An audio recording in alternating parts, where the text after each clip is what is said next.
हम अपने देश में शिक्षा और शिक्षा पद्धति के विषय पे बात कर रहे हैं पिछले 1-2 दिन से। हमें समझना यह है कि हम, जैसा पहले हमने बात की है, कि शिक्षा हम बेसिकली नंबरों के चक्रों में ले रहे हैं। शिक्षा लेना हमारा उद्देश्य नहीं है, ज्ञान लेना हमारा उद्देश्य नहीं है। हमारे नंबर आ जाएं उसके लिए हमारी हापाधापी है, उसके लिए हमारा भागादौड़ी चल रही है।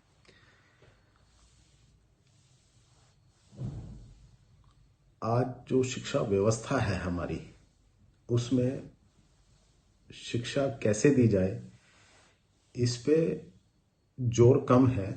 शिक्षा के साधनों को अच्छे से अच्छा कैसे दिया जाए इस पे जोर है। उसकी भी जरूरत बिल्कुल है आज के समय के हिसाब से। शिक्षा पद्धति कैसी हो, शिक्षा को पढ़ाने के तरीके कैसे हों, जब तक हम नए नए तरीकों से काम नहीं करेंगे हम शायद चीज़ों को बहुत अच्छा नहीं कर पाएंगे। ये बात बिल्कुल ठीक है। सरकारों का ध्यान स्कूलों की, कॉलेजों की, यूनिवर्सिटीज़ की बिल्डिंग बनाने में तो लग गया। अच्छे से अच्छी बिल्डिंग बने, बहुत अच्छी बात है। नए से नए उसमें साधन हो, बहुत अच्छी बात है।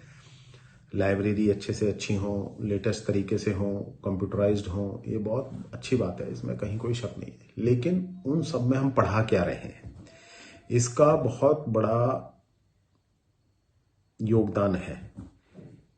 हम आज जो पढ़ा रहे हैं, जिस तरीके से पढ़ा रहे हैं, वो सिर्फ और सिर्फ नंबरों की दौड़ है,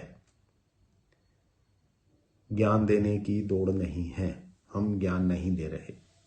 मैं इस विषय पे बहुत ज़्यादा नहीं बोलूँगा, क्योंकि ये विषय हमारे समाज का, हमारे लोगों का और हमारी सरकार का। सरकार हम लोगों द्वारा चुनी गई है, वो हमारे ही रिप्रेजेंटेटिव हैं। हम ही में से लोग हैं जो हमने वहाँ भेजे हैं सरकार में कि आप व्यवस्थाओं को देखिए। मेरा एक ही प्रश्न है कि क्या आप अपनी शिक्षा से संतुष्ट हैं? क्या आपको लगता है कि जिस शिक्षा को आप ले रहे हैं, जिस ज्ञान को आप ले रहे हैं, वो ज्ञान वास्तव में आपको ज्ञान देता है? ज्ञान है आपके पास? क्या आपको लगता है कि आप सुखी हैं? क्या आपको लगता है उसको पढ़ने के बाद आप वास्तव में समाज के अंदर विषयों पे खड़े हो सकते हैं, बात कर सकते हैं, समझ सकते हैं? इन विषयों पे बोलने के लिए बहुत विषय हैं, बहुत बातें की जा सकती हैं, घंटों तक इसके ऊपर चर्चा की जा सकती है। उसका लाभ भी है और नहीं भी है। हमारा उद्देश्य इतना है कि हम आप लोगों को इस विषय के लिए संकेत में जागरूक कर सकें कि आप लोग इस विषय को गहराई से देखिए, समझिए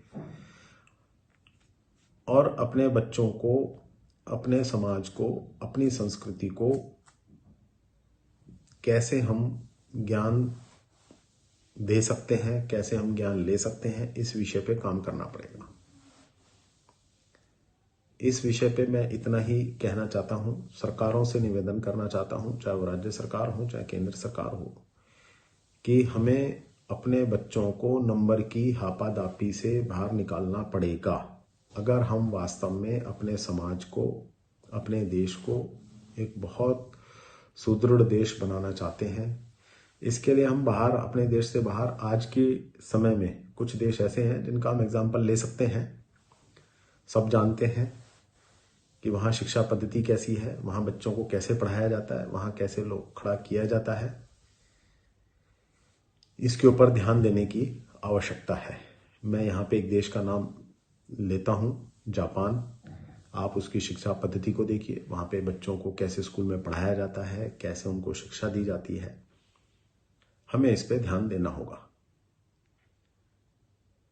हम वही देश हैं जो, अगर हम अपना इतिहास देखें तो दूर दूर से लोग आके हमारे यहाँ पढ़ते थे। नालंदा विश्वविद्यालय एक एग्जाम्पल है जो हम इतिहास में भी पढ़ते हैं, और हमारा देश विद्या का केंद्र था। लोग दूर दूर से पढ़ने आते थे, और आज हमारे बच्चे अपने देश में ना पढ़ के बाहर जा जा करके पढ़ते हैं, और उन देशों में पढ़ते हैं जहां पढ़ाई लिखाई वहां से शुरू होती है जहां हमारे पूर्वजों ने खत्म की थी। आप अपने वेदों को देखिए, उसमें क्या लिखा हुआ है वो आज भी वही है। उनमें कोई लेश मात्र भी बदलाव नहीं आया है और ना आएगा, क्योंकि वो सत्य है। हमें समझना पड़ेगा कि हम इस विषय में कैसे आगे जाना चाहते हैं। आज इस विषय पे मैं सिर्फ इतना ही कह करके अपने वक्तव्य को समाप्त करूंगा और आप लोगों के लिए एक सिर्फ प्रश्न छोड़ रहा हूं कि क्या आप इस समय हमारी शिक्षा व्यवस्था जो चल रही है उससे खुश हैं? क्या आपको लगता है कि वो आपको वो पूर्ण दे पा रही है जिसके लिए आप विद्यालय में जाकर विद्या अध्ययन करते हैं? धन्यवाद।